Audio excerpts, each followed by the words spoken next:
Okay, this video is from the book The Holy Grail of Wisdom Quotes by Pete Rogers. That's me, and we're now going to continue with Aristotle Part 2. So first of all, we left off talking about the Socratic method. The Socratic method of teaching is to ask a bunch of questions. It actually induces a little bit of stress, not too much, but sort of the Yerkes-Dodson amount, just to make the student alert. And that can be useful to work towards the truth, and Socrates was, good with that. What's talked about is how does one work towards new truth. Bertrand Russell was sort of an interesting philosopher, English philosopher, critic of Plato, Aristotle, and Socrates. And he said that the Platonic dialogue method, Socratic dialogue, was good for talking about things that were already familiar, talking about virtue, talking about justice. But he felt it doesn't work so well when you're talking about things you don't know so well or for doing scientific experiments. Aristotle had summarized all the rhetoric used by the great ancient Greeks for public speaking, and he did a lot of deductive reasoning. Deductive is when you go from a known beginning and work from that. The classic thing is the syllogism. All men are mortal, Socrates is a man, therefore Socrates is mortal. But Bertrand Russell felt this was not so good of a method for exploring new information and working to new truths. He felt that Aristotle spent too much time with deductive logic and syllogisms and not enough with inductive logic. And it's actually, Aristotle knew about inductive logic. I think, a lot of his books were lost, unfortunately. So it's also been said that deductive thinking is sort of left brain thinking, like a predator working towards a figured out conclusion, versus inductive is more open-ended.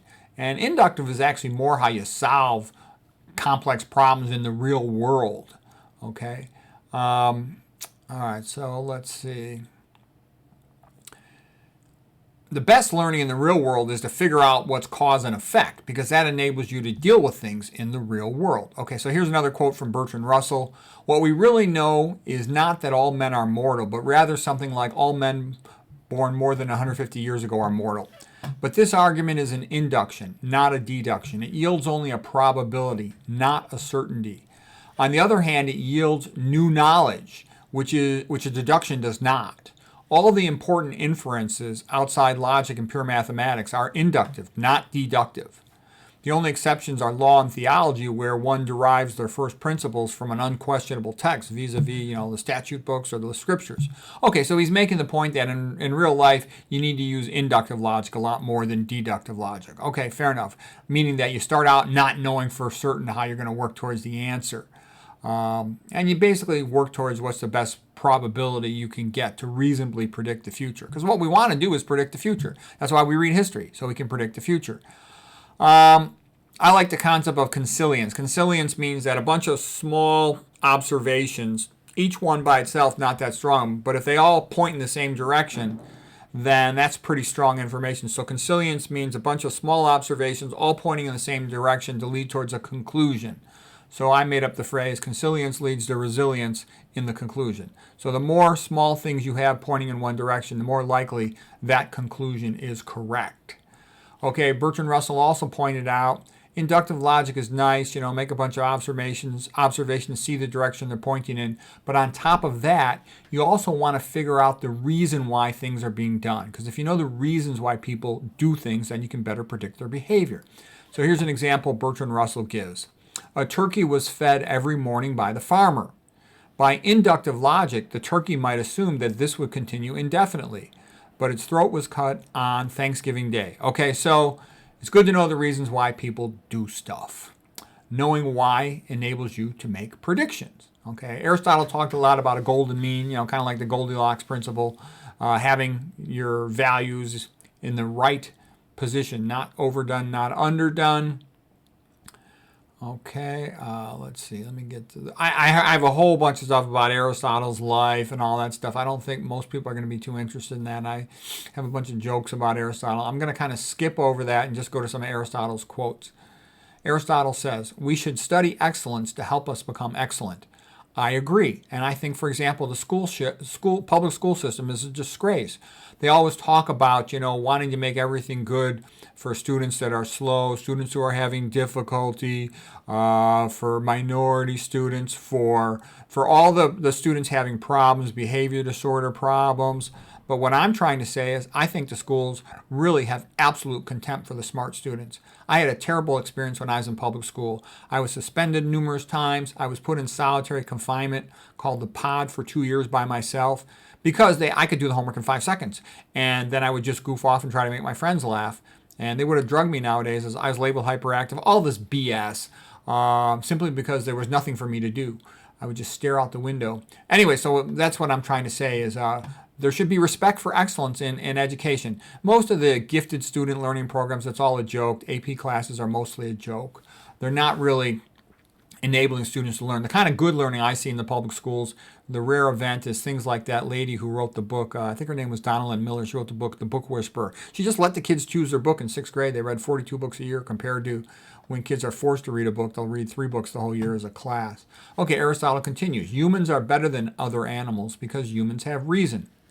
There are 2 types of virtue of character and virtue of intellect.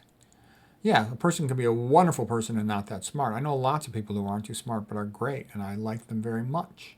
My mother wasn't a big academic. She was very smart, but she wasn't an academic. I never saw her read a book in my life. The virtues of intellect, and that might mean somebody is honest with their thought and how they speak. And that's actually quite rare. Surprisingly, like look at the nutrition landscape on the internet. Most of the so-called nutrition experts are phonies pushing all kinds of high-fat foods and other junk. Okay, Aristotle continues. The highest activity of a man is the pursuit of truth. Plato is dear to me, but dearer still is the truth. The life of intellect is the most pleasant and the best life because the intellect is that which is unique about man. Okay, here's a good one by Aristotle continuing. The greatest of all pleasures is the pleasure of learning. The pleasure of learning and contemplation of truth is continuous and enduring. It does not wax and wane like the other pleasures. Yeah, if you enjoy learning, you could read all day, study all day, and that's enjoyable. Aristotle continues. Of all men, the philosopher is the most godlike. Therefore, philosophers are the best men. The aim of art is to show the inward significance of a thing. Okay, Aristotle. And that's very much like the Ayn Rand quote that art is the concretization of metaphysics, meaning that art is the visible manifestation, show of what a person's thinking or what a person thinks important, what they value. Okay, Aristotle continues. There are no prudent young people. Prudence is concerned with specifics as well as universals. Specifics become known from experience. But young people lack experience. Yeah, that's a good point. Like, you can't be a good writer when you're young. You just don't have enough life experience. You can't be a good surgeon when you're young. You could be an expert, by the time you're 25 years old at reading EKGs of the heart because you know all the rules for reading an EKG. But you're not going to know the rare exceptions and the little tricks and mysteries and artifacts that can happen until you've had more experience. Like a surgeon, you can be a good liver transplant surgeon once you've done a couple hundred of them, but you can't be a good liver transplant surgeon when you're, only 30 years old and you don't have that experience. Okay, Aristotle continues. The greatest thing in a writer is to be a master of metaphor. It is the mark of genius to make good metaphors. It is the one thing that cannot be learned from others, because to be good with metaphors indicates a deep understanding of the likeness of things. Aristotle continues on metaphor. Ordinary words convey only what we already know. It is from metaphor that we can best get hold of something new. So in a sense, a metaphor is a lot like inductive logic, like what Bertrand Russell said. Correct. And by the way, Aristotle is a million times smarter than Bertrand Russell. Bertrand Russell's a little bit of a pain in the ass. Ayn Rand had described him as the Hume of philosophy, which is kind of a joke if you study philosophy, meaning somebody who's always playing games. Aristotle continues. It is the mark of an educated mind to be able to entertain a thought without accepting it. Bertrand Russell is also part of that whole big money mentality that the proles are a waste of space. He's not very nice or thoughtful about the proles. Okay, Daniel Robinson quote. Aristotle asked basic questions like, what is this thing? Where does it come from? What is it like? How is it different from other things? What is it for? And he said, he who knows the causes of things is happy. Yeah, that's real learning and knowledge in a domain is what causes what, you know. Okay, this then is another quote by Aristotle. Children should learn how to draw. Yeah, and Ruskin said that too. I wish so much I learned how to draw when I was young. That would have given me so much more opportunities in life. Next quote about Daniel Robinson. He has a whole philosophy course with a big section on Aristotle. He says, Aristotle was the first to develop a systematic set of definitions for nature and for psychology. Knowledge begins with the desire to know and then observations. But developed knowledge arrives at universal laws. So you take all the observations, and when they're consistent enough, you can make them into a law, so to speak.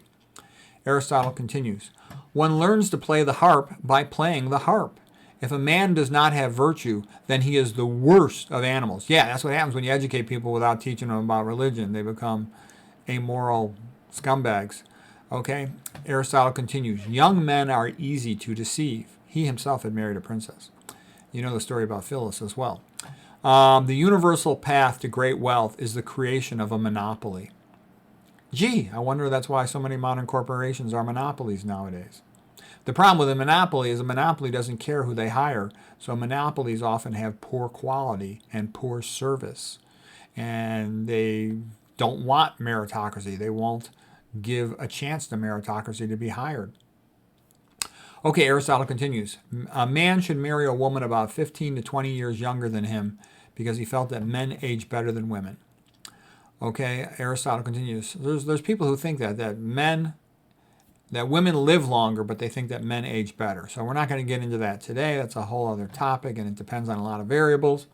Aristotle continues. The aim of art is to show the inward significance of things. Okay, we kind of went through that before.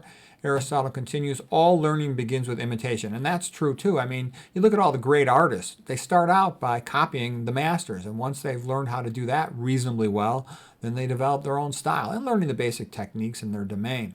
Aristotle continues, when there is no middle class and the poor greatly exceed in number, troubles arise and the country soon comes to an end. Oh, gee, does that sound like America, where the middle class has been being wiped out and the poverty class is growing and growing and growing? Great. Aristotle continues, great geniuses always have some touch of madness. Okay. Here's a quote by Leonard Peikoff. He's a philosopher, colleague of Ayn Rand. He said, Aristotle is the first thinker to systematize worldliness. Ayn Rand speaks about him. Aristotle tried to categorize the useful knowledge of the known world. Oh, wait a second. Her quote comes later. According to Arthur Schopenhauer, Ayn Rand, and Douglas Hofstadter, the key to improving knowledge is to improve our categories. Yeah, that's true, to get more case experience and more familiar with the nuance of one's domain and then see the generalities and how to connect that to other things. Okay, so Aristotle was the great improver of knowledge. And here's Ayn Rand's quote on Aristotle. Aristotle is the father of individualism. She has a lot of big quotes on Aristotle. She says, everything that makes us civilized beings, every rational value that we possess is a result of Aristotle's influence. Ayn Rand continues, Aristotle may be regarded as a cultural barometer of Western history. Wherever his influence has dominated the scene, it paved the way for one of history's brilliant eras. Whenever it fell, so did mankind. So a good example would be Thomas Aquinas, St. Thomas Aquinas in the 1200s. He sort of made Aristotle more acceptable to Catholicism and Catholic communities, and that led his Aristotelian approval and his equating faith and reason as going together really opened up intellectual study in the Catholic Church and in Europe in general, and it led to the Renaissance.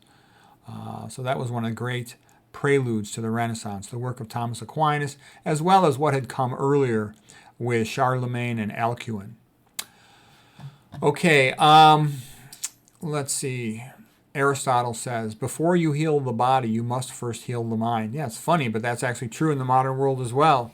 There's tons of people that could easily be cured if they would just heal their mind and use their brain and learn about their disease and its relationship to diet and toxicology, but they seldom do. They just want somebody else to solve their problem for them, and they never get better. Aristotle says happiness is the ultimate goal of philosophy. Oh, and there were some people who did not like Aristotle. Martin Luther, for example, hated him. Martin Luther, got to remember, was an Augustinian monk. Augustine was sort of influenced by Plato, and so they didn't like Aristotelian thought so much. Martin Luther said, "It pains me to the heart that this damnable, arrogant, pagan rascal has seduced and fooled so many of the best Christians with his misleading writings." Martin Luther had a whole bunch of nasty things to say about Aristotle. Martin Luther was kind of crazy, but he's more entertaining than most Christian writers. Most of them are Christian theologian writers are kind of boring. Okay, Aristotle continues. All men by nature desire to know. All intelligent men. Aristotle continues. To facilitate rational thought, we must control our emotions. He said the first step to an intelligent conversation is for us to control our emotions. Okay, Aristotle said, all men are created unequal in ability, and everybody knows that. Some guys are faster runners, so if you're going to have a competition in running, the fast guy's going to win. He's unequal. He's better at running. Some guys are taller. That gives them an advantage at a sport like basketball, where tall is a height. That gives them an advantage at being a pitcher in baseball, because a tall guy usually has long arms and can throw a ball faster, okay? Some guys are better at math. Some guys have better verbal skills. Everybody knows that. Some people are better looking than others. Some people are fatter or skinnier than others, even if they eat the same diet. It's just the way life is. Everybody should have equal opportunity, but it's a fact that people are not equal in ability. Everybody knows that. Aristotle continues, poetry is more worthy of serious attention than is history. History treats particular facts, whereas poetry is concerned with universal truths. History only tells us what has been, but poetry tells us how things ought to be. That's actually a very profound statement. So what he's basically saying is good literature, and like for him it was things like the Iliad and the Odyssey, the Idiot and the Odyssey, as well as all the great plays, like Aeschylus, Aristophanes, Sophocles, Euripides, okay, because they inspire a person to, be the best they can be. Aristotle continues, that which we learn by doing. Intelligence is more than a knowledge of a task. Intelligence is also the ability to perform the task. A shipbuilder builds ships. Like some guy could, read a book about cars, but that's not the same as a guy who knows how to change the oil, change the tires, and fix the carburetor and all the other stuff in the car. The guy who's got that hands-on practical knowledge, that's a lot more valuable. Aristotle, this is a quote about Aristotle, by Daniel Robinson, from his philosophy course.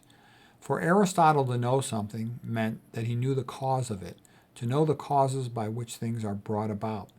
Aristotle says the proof that you know something is that you can teach it to others. Yeah, that's a great way to learn, is to teach something to others. A lot of times a great way to learn is to write a book about something. So it's a motivator to really put it all together. I kind of like the Feynman method of writing your own little mini book for yourself on a word processor about a topic, and once you really got a good master of it, then you're ready to teach about it. And if you keep on studying a longer and longer time and feel comfortable with it and want to, you could even write a book about it at that point. But you don't want to write a book too soon, or it'll be a half-assed book. Aristotle continues, there's only one way to avoid criticism. That is to do nothing, say nothing, and be nothing. Aristotle continues, courage is the first of human qualities because it is the quality which guarantees the others. The high-minded man, he must care more for the truth than for what people think. And then here's another interesting one. He says, when we think, we speculate in pictures. A dog has no words, but it can remember many things. Therefore, a dog thinks in pictures. A chimpanzee has no words, but he can remember many things. Humans are a primate. It therefore seems reasonable to conclude that humans speculate in pictures. Okay, that ending analysis there, that was all my words. Aristotle made the original quote that we speculate in pictures. The rest was sort of my analysis of it. And given the fact that we speculate in pictures, we should teach with pictures and with stories. Our brain's made for stories. I forget who it was who said that our brain is not a logic processor. Our brain is a story processor. That's why everything is easier to understand in the form of a story. And also pictures are great. Look at all the illiterate peasants in the history of Christianity. They were taught in Catholicism especially by looking at the pictures on the wall in the church and then having a priest or somebody talk about it. Here's a quote by Kieran Egan and Gillian Judson. They wrote a book called Imagination and the Engaged Learner. Here's what they say. The story makes it easier to remember the topic.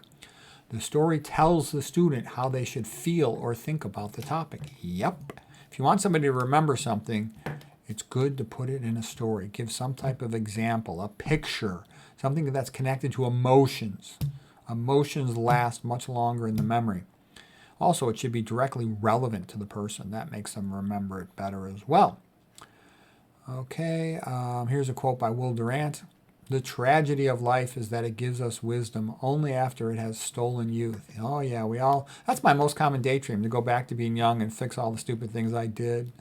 You know, the girl I was in love with, to stay with her maybe. It's too late. You don't get to do it over again. By the time a man can read a woman like a book, he needs bifocals. That's an anonymous quote. Aristotle says, the family is the association established by nature for a supply of man's everyday needs. Yep. We're designed to have families, to live in families, and then help each other. The style of a family is to help each other. Cooperation is when you get out in society that there's a lot of competition. And Christianity, if people actually live by it, it makes them a lot nicer to each other, almost nice like they would be to a family. Not quite. Non-family will never be family, but they can be closer to it. Aristotle continues, education is the best provision for old age. Well begun is half done. The essence of rhetoric is persuasion, and he was the expert in rhetoric, wrote an entire book on it. Aristotle continues, it is easy to praise Athenians amongst Athenians. It is hard to praise Athenians amongst Spartans. Okay. The intellect, this is again Aristotle, the intellect is the most divine thing about us. To strive and improve the intellect is the most noble thing we can do. The philosopher who strives to optimize the intellect does as great a thing that is as close as possible to the divine. And then here he is talking about beauty. He says, beauty is better than all the letters of recommendation in the world. Yeah, I had seen one thing a little bit funny. I noticed when I was working at this one hospital many years ago that there was lady residents from a country. This was from Poland. And the pretty females from that country with male bosses choosing the residents, like almost all the pretty girls that were doctors from the other country got residencies, and a lot of the not pretty ones did not. And then I noticed something else related to that. Where there's a female as a boss, the less attractive women are more likely to get a job than the pretty one because they see the pretty one as competition. Anyways, I thought that was interesting. I'm not the only one who made that observation. There were a couple of male doctors all talking about that all came to the same conclusion in that time ago, years ago. Aristotle continues, if you would understand anything, observe its beginning and its development and see how it is made. Aristotle continues, the fate of empires depends on the education of the youth. Aristotle continues, the more you know that you don't know. It helps a speaker to convince us if we are to believe that he has certain qualities himself, namely goodness or goodwill towards us, or both. Think as wise men think, but speak with the words that the simple people use. Of all the aspects of rhetoric, the most important is the perceived standing of the speaker himself. Character may be called the most effective means of persuasion. In order to solve a problem, you first have to know what the problem really is, in the same way that you can't untie a knot until you found the knot. Aristotle continues, the worst form of inequality is to try to make unequal things equal. Yeah, that's a lot of times what's happening in the modern world. The only way to make everybody equal is to make them a bunch of poor slaves. Okay, other than that, there's always going to be some inequality. Okay, Aristotle, of course, was very much in favor of education. Here's his next quote. Educated men are as much superior to uneducated men as the living are to the dead. Okay, pretty strong statement. The family is the invention of nature to supply man's wants. That's the same quote from before, translated a little differently. Aristotle continues, teaching is the highest form of understanding.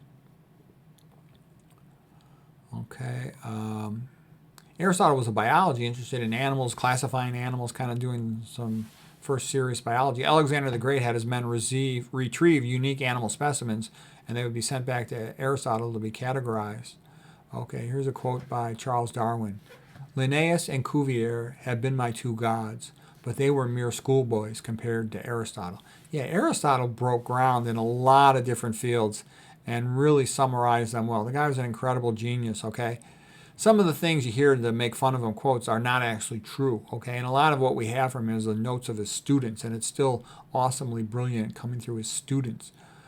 Okay, here's another Aristotle quote. The tyrant who, in order to hold power, suppresses every superiority, suppresses the great people, will do away with good men, and he will forbid education and light. Okay, a little side, in China for 10 years, they wouldn't let people go to college or something like that. Okay, so anyways, Aristotle continues. The tyrant controls every movement of the citizens and keeps them under perpetual servitude, and he wants them to grow accustomed to baseness and cowardice, to go along with whatever gaslighting BS comes down the pike for that year. Okay, Aristotle continues. He will have spies everywhere to listen to what is said in meetings, and he will spread dissension and calumny amongst the citizens to impoverish them, and he will be obliged to stir up conflicts to keep his subjects occupied and impose on them a permanent need of a demagogue. Okay, Aristotle, thank you. And Aristotle, they did have slavery back in ancient Greece, and all ancient societies had slavery, You look in the Bible, there's a lot of slavery in the Old Testament. There's been slavery in all these ancient cultures. Christianity finally put an end to it, but it took a long time, obviously. And the British brutalized the Irish for like 1,000 years, and they still do. Okay, Will Durant continues. Aristotle's mind shaped the education of mankind for more time than any other. Yeah, Aristotle's influence had a bigger effect on educating people than anyone else that ever lived, except for Jesus. Okay, and his was more of a regular education rather than religious education. Of course, we talked about all that stuff. All right, so that's actually it then. What I got for Aristotle. I hope that was helpful and interesting.